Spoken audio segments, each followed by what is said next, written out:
जय माता दी दोस्तों, आप सभी को जीवित पुत्र का व्रत की बहुत बहुत शुभकामनाएं।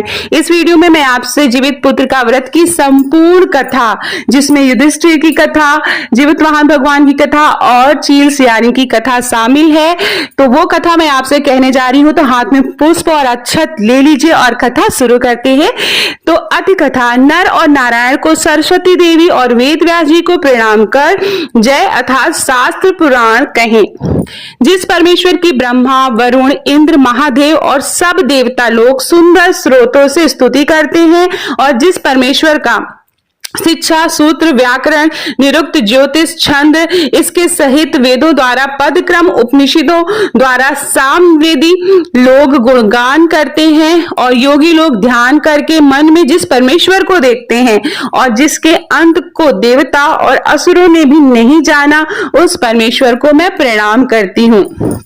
एक समय नैमिषारण्य के रहने वाले सब मुनि लोग संसार के ऊपर कृपा की इच्छा से सूत जी से पूछने लगे, इस भयंकर घोर कलयुग में बालक बहुत काल तक जीने वाले कैसे होंगे। सूत जी बोले, द्वापर के अंत में जब कलयुग प्रवृत्त हुआ, तब दुखिनी स्त्रियां विचार करने लगी कि माता जीती हैं और उनके लड़के आगे नष्ट हो जाते हैं। ऐसा निश्चय करके गौतम ऋषि के पास सब मिलकर गई। सुखपूर्वक महात्मा गौतम एकांत में बैठे थे। उनके आगे स्त्रियां नम्रता पूर्वक खड़ी होकर कहने लगी, इस भयंकर समय में किस प्रकार से या तप से हम लोग अपने लड़के के जीवित रख पाएंगे। ऐसा निश्चय करके हे प्रभु आप ही कहिए। ऐसा उन स्त्रियों का वचन सुनकर गौतम जी ने कहने लगे कि हे स्त्रियां, जैसा मैंने पहले सुना वैसा ही आप लोग भी सुने। महाभारत का युद्ध जब समाप्त हो गया, युधिष्ठिर दुखी हुए। अश्वत्थामा ने उनके पुत्रों को जब मार डाला, तब इस शोक से घबराई हुई द्रौपदी मरे हुए पुत्रों को देखकर अपनी सखियों के साथ महाराज धौम्य के पास गई। द्रौपदी बोली, हे ब्राह्मण श्रेष्ठ, किस उपाय से पुत्र दीर्घ जीवी होंगे, हे ये प्रसन्नता पूर्वक निश्चय करके कहिए। तब धौम्य जी बोले, पहले सतयुग में सत्य बोलने वाले, सच्चाई रखने वाले, सबको समान दृष्टि से देखने वाले, दया से युक्त जीवित वाहन नाम के राजा हुए। वह किसी समय अपने ससुराल में जाकर अपनी स्त्री के साथ रहने लगे। उस गांव में आधी रात के समय पुत्र शोक से घबराई हुई पुत्र शोक को पुनः देखने की इच्छा से आशा रहित एक दुखिनी करुण स्वर में रुदन कर रही थी, हाय हाय, मुझ बुढ़ी के आगे जवान पुत्र नष्ट होने जा रहा है। ऐसा उसका रोना सुनकर दया से युक्त राजा का हृदय फट गया। तब राजा वहां जाकर बोला, इनके मरने के कारण बताओ। वह बोली, हे राजन, रोज रोज गरुड़ मेरे लड़के को खाता है। वृद्धा का वचन सुनकर दयालु राजा बोला, तू खड़ी रह, तेरे पुत्र की रक्षा के लिए मैं यत्न करूंगा। यह कहकर राजा भय को छोड़कर खाने के स्थान पर गया। वहां पर गरुड़ जी आकर राजा के शरीर का मांस खाने लगे। बड़े तेजस्वी गरुड़ ने बायां अंग जब खा लिया, तब पासा फेर कर राजा ने दूसरा अंक भी दे दिया। उसको देखकर गरुड़ जी ने पूछा, देव योनि में आप कौन हैं? हे वीर, आप मनुष्य नहीं हैं, अपने जन्म और कुल को कहिए। इसके बाद राजा स्वयं पीड़ा से घबराया हुआ बोला कि हे गरुड़, आप अपनी इच्छा पूर्वक भोजन कीजिए, व्यर्थ के प्रश्नों से क्या मतलब। इस वाक्य को सुनकर गरुड़ ने उन्हें खाना छोड़ दिया। फिर आग्रह पूर्वक राजा के जन्म और कुल को पूछने लगा। राजा बोला, मेरी माता रानी शैव्या हैं और पिता राज शालिवाहन हैं। सूर्यवंश में उत्पन्न हुआ मैं राजा जीवितवाहन हूं। उसके बाद इस दयालुता को देखकर राजा से गरुड़ जल्दी से बोला, हे महाराज, जो आपके मन में हो वो आप वर मांगिए। राजा बोला, हे गरुड़, आप अगर मुझे वर देना चाहते हैं तो मैं मांगता हूँ, जिनको आपने पहले आहार बनाया है वे सब जी जाएं और फिर सब आप किसी जीव को ना खाएं, यही मेरी प्रार्थना है। और जो जीव उत्पन्न होते हैं वे बहुत काल तक जिए, ऐसा उपाय करिए। धौम्य जी बोले। आनंद के साथ वर देकर पक्षियों के राजा गरुड़ स्वयं राजा की इच्छा से अमृत लेने लगे। और अमृत लाकर पृथ्वी पर मृत शरीर और हड्डियों पर चारों तरफ खूब बरसाया। तब वे जो खाए हुए मनुष्य थे वे सब गरुड़ की प्रसन्नता से और राजा की कृपा से जी गए। राजा का शरीर पहले से दूना सुशोभित हुआ। राजा की दयालुता देखकर फिर गरुड़ जी बोले कि दूसरा वरदान लोकहित की इच्छा से मैं स्वयं देता हूँ। आशीषवन मास में कृष्ण पक्ष की अष्टमी बड़ी शुभ है।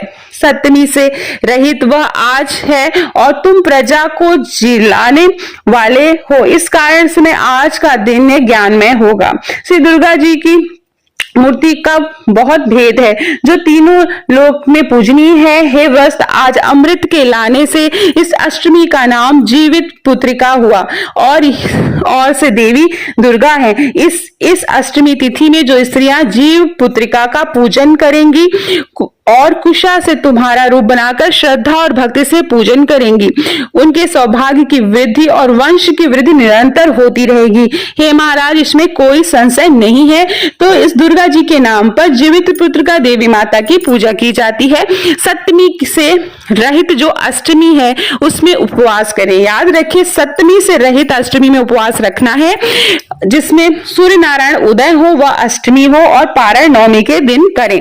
सप्तमी से सहित अष्टमी नहीं करनी चाहिए, नहीं तो कोई फल नहीं मिलता है और सौभाग्य भी निश्चित नष्ट हो जाता है। इस प्रकार से गरुड़ जी राजा को वरदान देकर विष्णुपुर वैकुंठ को चले गए। राजा भी अपनी स्त्रियों के साथ नगर को चला गया। हे देवी, यह बहुत दुर्लभ व्रत मैंने कहा, जिस व्रत के प्रभाव से लड़के बहुत दिन तक जीवित रहते हैं। इस वास्ते हे देवी, इस व्रत को पूर्वोक्त विधि से करो और इसमें पार्वती जी शैल पुत्री जो है उनका पूजन करो, तब तुम्हें फल प्राप्त होगा। मुनि के वचन को सुनकर द्रौपदी ने बहुत प्रसन्न होकर ग्राम की सभी स्त्रियों को बुलाकर इस उत्तम व्रत को किया। गौतम ऋषि बोले, इस व्रत के प्रभाव को सुनकर चिल्ही ने किसी सुंदर सखी सियारिन से कहा कि उसने भी इस व्रत को स्वीकार किया है। तो अब जो कथा है वो चिल्ही और सियारिन की कथा है। तो इस पूरे वीडियो में तीनों कथाएं सम्मिलित है। तो चिल्ही सियारिन की कथा शुरू हो जाती है। यहाँ से किसी पीपल की उली में रहकर चिल्ही व्रत करने लगी। उसी पीपल के खोड़ से सियारिन भी व्रत करने लगी। कहीं पर उत्तम ब्राह्मण से इस कथा को सुनकर चिल्ही ने अपनी सखी सियारिन से कहा, जो कि खोखर में बैठी हुई थी, उससे कहा। आधी कथा को सुनकर भूख से दुखी शरीर वाली सियारिन खोढ़र से निकलकर जल्दी से मुर्दों से भरे हुए शमशान पर गई। उस दिन वहां पर किसी सेठ की मृत्यु हो गई थी और उसका मुर्दा जलाने के लिए लाया गया था। तो सियारिन को भूख लगी और वो मुर्दा खाने लगी। वहां जाकर उसने इच्छा पूर्वक सियारिन में मांस खाया और चिल्ही ने निर्जल व्रत किया। तब प्रातः काल हो गया। गौशाला में जाकर सुगंधित युक्त सुंदर जल पिया। वहीं पर स्वस्थ चित्त से नवमी के दिन नवमी में पारण किया। कुछ ही दिनों बाद दोनों ने अपने शरीर को छोड़ दिया। बाद में कौशलपुर में किसी धनी के घर संयोग से दोनों एक ही घर में जन्म हुई। बड़ी बहन सियारिन हुई, छोटी बहन चिल्ही हुई और उनका नाम कपूरावती और शीलावती था। संपूर्ण लक्षणों से युक्त उसको जाति का स्मरण रहा। बड़ी बहन काशीराज में ब्याही, छोटी बहन को काशीराज के मंत्री ने ब्याह लिया। गर्भपत्य अग्नि के समीप विधि पूर्वक ब्याह किया। पूर्व जन्म के फल से मृगनयनी रानी से जो लड़का उत्पन्न हुआ वो यमराज के घर चले गए। जो भी लड़के उत्पन्न हुए वो यमराज के घर चले गए। जाति का स्मरण रखने वाली दीवान जी की स्त्री के 8 पुत्र हुए। 8 वसुओं की माता की तरह उसको देखकर राजा की स्त्री जो कपूरावती थी वह बहुत ही ईर्ष्या से भर जाती थी। ईर्ष्या के साथ बोली, हे नाथ, मेरे वचन को आप पूर्ण करो। जिस रास्ते से मेरे लड़के यमराज के यहाँ गए हैं उसी रास्ते से अगर हमारा जीवन चाहते हो तो मेरी बहन के लड़कों को भी पहुंचा दो। ये सुनकर राजा ने वैसा ही किया। इसके बाद जीवित पुत्र का ने उनको जिया दिया, फिर से जिया दिया। इस समय वन में उनके सिर काट दिए, बांस की दौरी में रखकर उनको घर भेज दिया। वे सब सिर अनेकों रत्नों से युक्त हो गए, बिना चोट फोट के सभी फिर से जीवित हो गए। उन लड़कों को देखकर राजा की जो स्त्री थी, कपूरावती थी, उसे बड़ा ही आश्चर्य हुआ। आकर के अपनी बहन शीलावती से पूछने लगी कि तुमने कौन सा व्रत किया है जिससे कि तुम्हारे लड़के बार बार मरकर भी जीवित हो जाते हैं। उस पर शीलावती बोली, पूर्व जन्म में मैं चील ही रही थी और तू सियारिन रही। जीवित पुत्रिका के व्रत को करती हुई तूने अच्छी तरह व्रत का पालन किया, लेकिन सियारी तुमने पालन नहीं किया। उसी दोष से हे बहन तेरे लड़के नहीं जी पाते हैं। मेरा व्रत नष्ट नहीं हुआ था, इसलिए मेरे जो लड़के हैं वह बार बार जीवित हो जाते हैं। हे प्यारी, अब तुम और राजा साहब से इस व्रत को करो। इस व्रत के प्रभाव से तुम्हारे पुत्र जीवित रहेंगे। हे भाग्यवती, मैं सच कहती हूँ। उसके व्रत को सुनकर उसने इस व्रत को किया। उस दिन राजा जीवित के जो पुत्र थे वो फिर से जीवित हो गए और उस लड़की के पुत्र बड़े सुंदर हुए। इस पृथ्वी में वे लड़के राजा हुए, बहुत समय तक जीने वाले हुए। सूत जी ऋषियों से बोले कि ये मैंने सुंदर व्रत संपूर्ण सौभाग्य को बढ़ाने वाला कहा है। पुत्रों को दीर्घ जीवन की इच्छा वाली स्त्रियां इस व्रत को कर सकती हैं। इसके साथ यह जो कथा है वह समाप्त होती है। पुष्प अक्षत भगवान को चढ़ा दीजिए और प्रेम से बोलिए जीवित पुत्रिका माता की जय। और बहुत बहुत धन्यवाद ये वीडियो देखने के लिए। पसंद आए तो दोस्तों के बीच में जरूर शेयर करिएगा।